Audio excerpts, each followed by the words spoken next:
अब से कुछ ही महीनों में उत्तर प्रदेश में सबसे बड़ा चुनाव होने वाला विधानसभा चुनाव और यूपी का विधानसभा चुनाव, उसको आप क्वार्टर सेमीफाइनल जो कहना कह लीजिए। तो 2027 में ये चुनाव होने वाले हैं। योगी आदित्यनाथ के लिए चुनावी डगर क्या इतनी आसान है? जवाब है शायद नहीं, क्योंकि उनकी राह में फूल हैं तो कांटे भी हैं।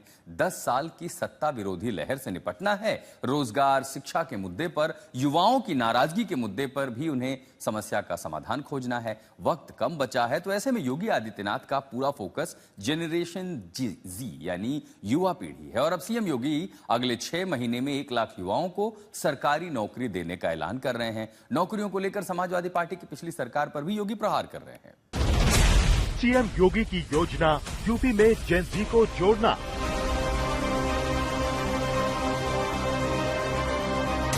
अधीनस्थ सेवा चयन आयोग योगी का ऐलान 6 महीने में 1 लाख युवाओं को सरकारी नौकरी। जेन जी को रोजगार देगी योगी सरकार। कैबिनेट में 19 प्रस्ताव। नोट करिए, अगले 6 महीने के अंदर 1 लाख नौजवानों को फिर सरकारी नियुक्ति पत्र अलग अलग स्टेज में हर सप्ताह उपलब्ध करवाने जा रहे हैं। यूपी में 2027 विधानसभा चुनाव जेन जी वाला गेम प्लान। जेन जी साथ आएगा तो चुनाव जितवाएगा। यूपी के सीएम योगी आदित्यनाथ की युवाओं के साथ ये सेल्फी बता रही है कि कैसे वो जेन जी के साथ कनेक्ट होने के लिए हर मुमकिन कोशिश कर रहे हैं। अब लखनऊ के इंदिरा गांधी प्रतिष्ठान में मुख्यमंत्री योगी आदित्यनाथ नियुक्ति वितरण कार्यक्रम में पहुंचते हैं और ऐलान करते हैं कि वो अगले 6 महीने में 1 लाख युवाओं को सरकारी नौकरी देंगे। मैं आज जब यहाँ पे 3400 से अधिक कृषि तकनीकी सहायक और मंडी सचिवों को नियुक्ति पत्र वितरण के इस कार्यक्रम के साथ जोड़ रहा हूं, मैं प्रदेश भर के युवाओं को इस बात के लिए आश्वस्त कर रहा हूं कि अगले 6 महीने के अंदर, नोट करिए, अगले 6 महीने के अंदर 1 लाख नौजवानों को फिर सरकारी नियुक्ति पत्र अलग अलग स्टेज में हर सप्ताह उपलब्ध करवाने जा रहे हैं। 1 लाख सरकारी नियुक्ति पत्र हम देने जा रहे हैं। अनुमान करिए, 1 लाख। यूपी के अंदर कभी ये कल्पना होती थी? यहां हम 6 महीने के अंदर ही 1 लाख नौजवानों को सरकारी नियुक्ति पत्र दे दिए। सारी परीक्षाएं पूर्ण हो गई। आपको बता दें कि अगले 6 महीने में जिन 1 लाख युवाओं को सरकारी नौकरी देने का ऐलान योगी कर रहे हैं, इनमें UP police constable, UP SSSC, agriculture technical assistant और लोअर पीसीएस जैसी भर्तियां शामिल हैं। यूपी पुलिस कांस्टेबल भर्ती 2025 के तहत 32,689 कांस्टेबल की भर्ती प्रक्रिया में लिखित परीक्षा का रिजल्ट 31 जुलाई को जारी हुआ था। इसमें 76,000 उम्मीदवार पास हुए हैं। इसके बाद 17 अगस्त से डॉक्यूमेंट वेरिफिकेशन प्रक्रिया भी शुरू हो चुकी है। यूपी पुलिस भर्ती एवं प्रोन्नति बोर्ड के अनुसार कांस्टेबल भर्ती का फिजिकल टेस्ट सितंबर में आयोजित किया जाएगा, जबकि UP SSSC agriculture technical assistant group C भर्ती प्रक्रिया भी चल रही है। इसकी आंसर की 11 अगस्त को जारी हुई थी। इसके तहत कुल 2759 पदों पर भर्ती होगी। इसकी लिखित परीक्षा का रिजल्ट जल्द जारी होने की उम्मीद है। और यूपी SSSC की लोअर पीसीएस मुख्य परीक्षा 2026 का आयोजन 23 अगस्त को हुआ था। इसकी प्रोविजनल आंसर की अगले ही दिन 24 अगस्त को जारी हो गई, लेकिन रिजल्ट के लिए अक्टूबर-नवंबर तक का इंतजार करना पड़ सकता है। यूपी लोअर पीसीएस भर्ती 2026 के तहत कुल 2285 पदों पर भर्ती होगी। सीएम योगी ने कृषि विभाग के 3,446 टेक्निकल असिस्टेंट और 126 मंडी सचिवों की नौकरी के नियुक्ति पत्र वितरण कार्यक्रम में ये घोषणा की। इतना ही नहीं, इस मौके पर योगी आदित्यनाथ ने समाजवादी पार्टी को भी निशाने पर लिया और उस समय की सरकारों में बैठे हुए सरकारी तंत्र में भ्रष्ट सीएम योगी ने सीधे तौर पर 2017 से पहले नौकरियों को लेकर चाचा भतीजे को टारगेट किया। हमने पहले दिन से तय कर रखा है कि जो 17 के पहले की परिपाटी थी कि नियुक्ति का विज्ञापन निकलता था, चाचा भतीजे की जोड़ी और महाभारत का पूरा खानदान फिर वसूली के लिए प्रदेश भर में निकल पड़ता था।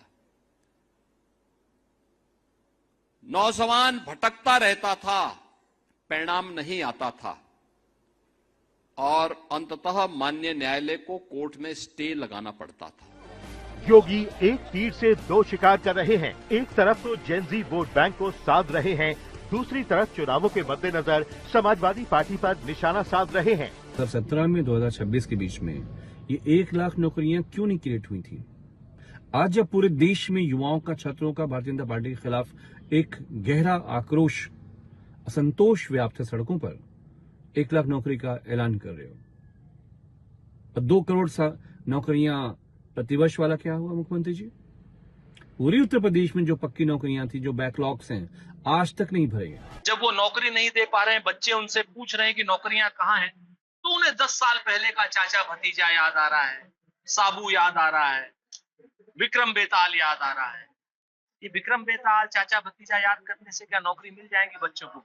योगी आदित्यनाथ जी, 69,000 शिक्षक सुप्रीम कोर्ट में आपने लटका रखे, 68,500 आपने कोर्ट में लटका रखे, जिनको आपने नौकरियां दे चुके हैं, पुरानी सरकारें दी चुकी, उनको भी आपने लटका रखा। 7,000 करोड़ हम सरकारी खजाना विज्ञापन देने में खर्च सकते हैं, परंतु जो 13 लाख जो सरकारी पद खाली पड़े हैं, वो हमारे युवा साथियों को नौकरी देने का काम नहीं कर रहे।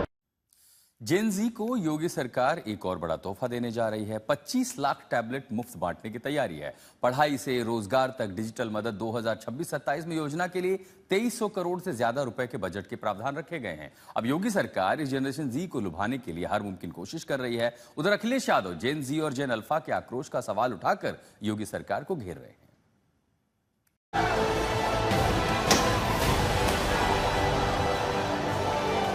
जब जेन जी अपनी मांगे मनवाने के लिए भर्ती परीक्षाओं में धांधली, पेपर लीक, शिक्षा व्यवस्था, लटकी हुई भर्तियां और रोजगार के खिलाफ आंदोलन करने पर उतारू है और सरकारों से लड़ने भिड़ने के लिए भी तैयार है, उस वक्त योगी जेन जी को समझाने, लुभाने और ये बताने की कोशिश कर रहे हैं कि उनकी सरकार में भर्तियों को लेकर न तो भेदभाव हुआ है और न ही कोई सवाल खड़ा हुआ है। जब हम योग्यतम अभ्यर्थियों का चयन बिना भेदभाव के करते हैं तो उसका लाभ पूरे प्रदेश को मिलता है। उनकी प्रतिभा और उनकी ऊर्जा का लाभ पूरा प्रदेश लेता हुआ दिखाई देता है।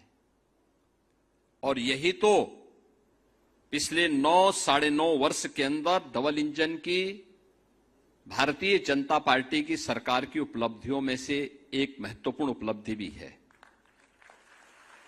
मुझे बताते हुए प्रसन्नता है कि इस दौरान हमारी सरकार ने 9,30,000 से अधिक उत्तर प्रदेश के युवाओं को सरकारी नौकरी उपलब्ध करवाने में सफलता प्राप्त की है और एक भी नियुक्ति पर कोई प्रश्न नहीं खड़ा कर सकता। सिर्फ जेन जी ही नहीं, अब जेन अल्फा भी यूपी में स्कूलों की समस्याओं के खिलाफ प्रदर्शन करने लगा है। जब यूपी में जिले जिले जनरेशन अल्फा यानी स्कूली बच्चे अपनी मांगों और शिकायतों को लेकर सड़क पर उतरने लगे तो प्रदेश में अव्यवस्था और नाकामी के सवाल बड़े होते दिखने लगे। हालांकि सीएम योगी ने जेन अल्फा की समस्याओं का तत्काल समाधान करने के निर्देश दिए हैं। योगी सरकार ने प्राइमरी से लेकर 8वीं तक के स्कूलों के पुनर्निर्माण और मरम्मत के लिए 604 करोड़ रुपए खर्च करने का फैसला किया है। बेसिक शिक्षा विभाग ने 302 करोड़ रुपयों की पहली किस्त जारी भी कर दी। और बीजेपी वाले घबराए हुए हैं। जब से बच्चों ने लोकतंत्र में अपनी आवाज उठाना शुरू किया है, बीजेपी के लोग घबरा गए हैं, घबराए हुए हैं। जो सरकार बच्चों से घबरा जाए और 10 साल में उनके पास कुछ काम करने का ना हो, रिकॉर्ड ना हो उनको बताने का, ये सरकार जाने वाली है। एक तो नौजवान दुखी है, किसान दुखी है, कहीं डीएपी खाद मिल रही हो बता दो आप। और खाद और डीएपी के लिए भी आपको पोर्टल का इस्तेमाल करना पड़ा, थोड़ा मिस हो गया तो गायब होगा, नाम ही गायब हो गया। ये नए जमाने के लोग हैं, बताओ। किसान को खाद चाहिए तो खाद नहीं दे पा रहे, और जो बटाई पे खेती उन्हें खाद कहाँ से मिल रही है? जिस तरह से जंतर मंतर पर कॉकरोच जनता पार्टी की अगुवाई में नीट पेपर लीक के खिलाफ हुए आंदोलन में समाजवादी पार्टी जेन जी के साथ खड़ी हुई नजर आई और कांग्रेस ने सीजेपी के संसद मार्च के दौरान हुई लाठीचार्ज को मुद्दा बनाकर सरकार को घेरा, तो अब बीजेपी और योगी के लिए जेन जी को साधना एक चैलेंज बन गया है। ऐसे में सीएम योगी जेन जी को सरकारी नौकरियों का तोहफा दिखा रहे हैं। ऐसा क्यों, इसे आप उत्तर प्रदेश में युवा वोटरों के आंकड़ों से समझिए। यूपी में लगभग 13 करोड़ वोटर हैं। अगर इनमें से करीब 2.07 करोड़ यानी 15% जेनजी वोटर हैं, तो उनके वोटिंग के तरीके का असर कई विधानसभा सीटों के नतीजों पर पड़ सकता है। पिछले चुनावों के नतीजों के अंतर के आधार पर किए गए एक आकलन से पता चलता है कि युवा वोटरों का एकमुश्त झुकाव 80 से 120 विधानसभा सीटों के नतीजों को प्रभावित कर सकता है। मतलब 2027 में सत्ता की चाबी युवा वोटरों के हाथ में है।